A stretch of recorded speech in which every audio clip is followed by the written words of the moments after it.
Bonjour, la série de TD numéro 5 contient un exercice pour pratiquer la notion d'écriture au langage C. On considère la déclaration suivante, donc nous avons une structure qui contient deux champs. Le premier champ, c'est un caractère, le deuxième champ, c'est une chaîne de caractères.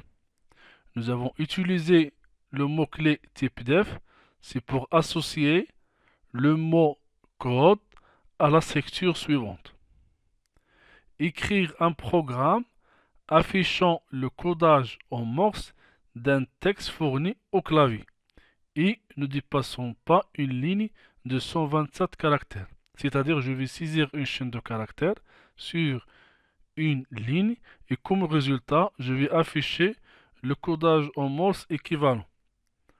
Les caractères susceptibles d'être en morse sont les 26 lettres de l'alphabet, donc supposez que sont en majuscule, les 10 chiffres de 0 à 9 et le point.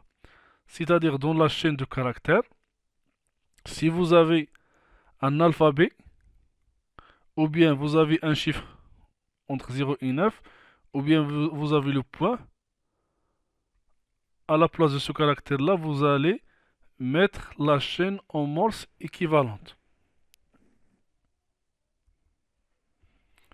Si le texte contient d'autres caractères que ceux-ci que nous avons déjà cités, alors le programme affichera simplement des points d'interrogation à la place du code Morse.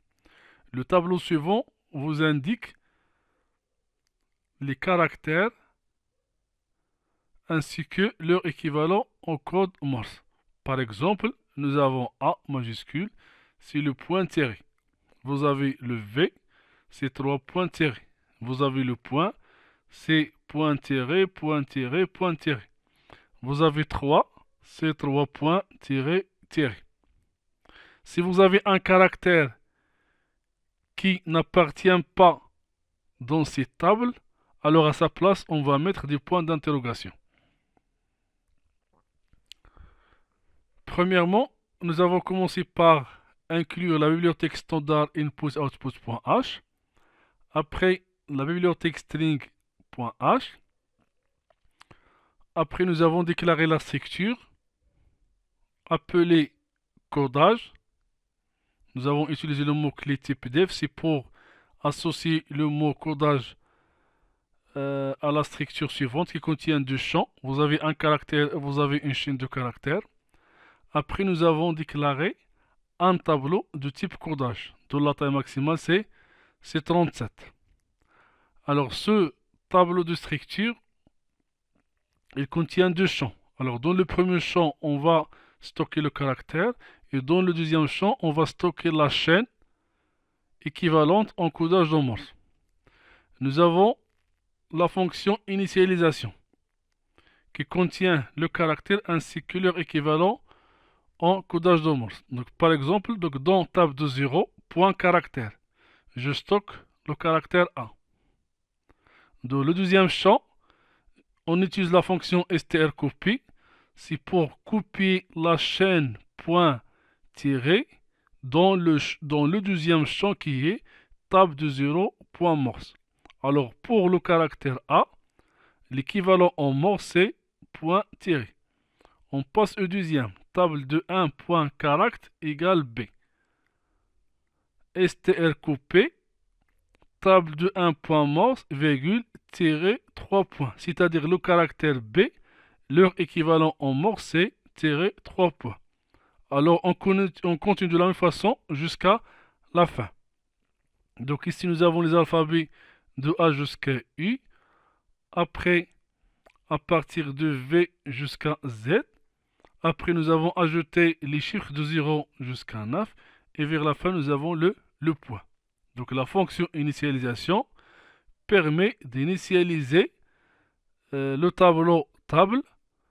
Et pour chaque champ, je donne le caractère. Et dans le deuxième champ, je donne l'équivalent en morse. Après, nous avons la fonction lire. C'est pour lire un message. Donc à l'entrée, je donne une chaîne de caractères. À l'intérieur, nous avons le message suivant affiché sur l'écran. Donnez votre message et on va recevoir le message en utilisant la fonction get. Après, nous avons la fonction afficher. C'est pour afficher le contenu d'une chaîne de caractères en utilisant printf avec le format %s. Maintenant, nous avons la fonction rechercher. Donc, je donne un caractère à l'entrée et je cherche dans le premier champ de la structure table de i. Si le caractère existe, je vais retourner son indice. Sinon, je vais retourner à la fin res-1, c'est-à-dire le caractère n'existe pas. Alors, pour réaliser cette recherche, nous avons une variable i qui va jouer le rôle des indices à partir de 0 jusqu'à 36. Après res, au début, il est initialisé par -1, donc on considère que le caractère n'existe pas. Si on le trouve, on va modifier la valeur -1. La boucle for, c'est pour faire la recherche dans table de i à partir de 0 jusqu'à 36. Si à chaque fois on incrémente la valeur de i, on ajoute 1. Et on fait le test. If le caractère qui est l'argument de cette fonction égale table de i point caract, dans ce cas-là, je vais stocker la valeur de i dans res. Et vers la fin, je vais retourner res. Alors res, il a deux valeurs, soit -1 si le caractère n'existe pas, ou bien une valeur différente de -1 si on trouve le caractère. Après, nous avons la fonction convertir. Donc, je donne une chaîne de caractères à l'entrée et je vais retourner une chaîne contenant le codage en morse. Pour réaliser cette tâche, nous avons déclaré i, c'est pour les indices, lg, c'est pour la longueur, et l, c'est une variable qui va stocker le résultat retourné par la fonction recherchée. Après, nous avons déclaré une chaîne de caractères résultat dont la taille maximale c'est 200, initialisée par la chaîne par le caractère nul. Après, nous avons une autre chaîne qui contient des points d'interrogation. Alors, cette chaîne sera utilisée dans le cas où nous avons un caractère qui n'appartient pas à la table. Après, nous avons calculé la longueur de ch. Le résultat est stocké dans la variable lg. Ensuite, nous avons la boucle for. Et à partir de 0, i inférieur strictement à lg et plus. Alors pour chaque caractère i, donc je fais appel à la fonction rechercher. Et comme argument, je donne ch de i. Alors la fonction va exécuter la recherche. Elle va me retourner un résultat stocké dans R. If R égale -1, ce résultat signifie que le caractère n'existe pas. Alors dans ce cas-là, je vais ajouter, donc on utilise la fonction str4, ça c'est pour ajouter cette chaîne à la suite de cette chaîne. C'est-à-dire je vais ajouter les points d'interrogation.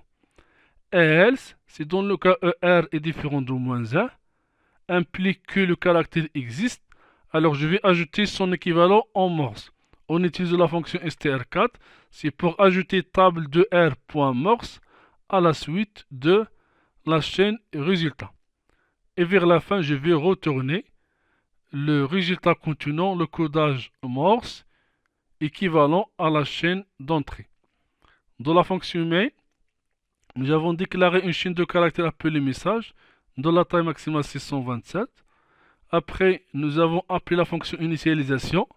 C'est pour initialiser la table contenant les caractères et leur équivalent en morse. Après, nous avons appelé la fonction lire, c'est pour saisir un message. Ensuite, nous avons appelé la fonction convertir. Et à l'entrée, j'ai donné le message lu en utilisant l'instruction lire. La fonction convertir va me retourner une chaîne de caractères contenant le codage en morse équivalent au message d'entrée. Et cette chaîne sera affichée en utilisant la fonction afficher. Un exemple d'exécution, donc donnez votre message. Nous avons écrit le langage C et vous avez le résultat. Voici la traduction de votre message. Vous avez point, tiré, 2 points, ça c'est pour L. Vous avez point, c'est pour E. Vous avez 5 points d'interrogation, c'est pour espace. Vous avez point, tiré, point, point, si pour elle, jusqu'à la fin.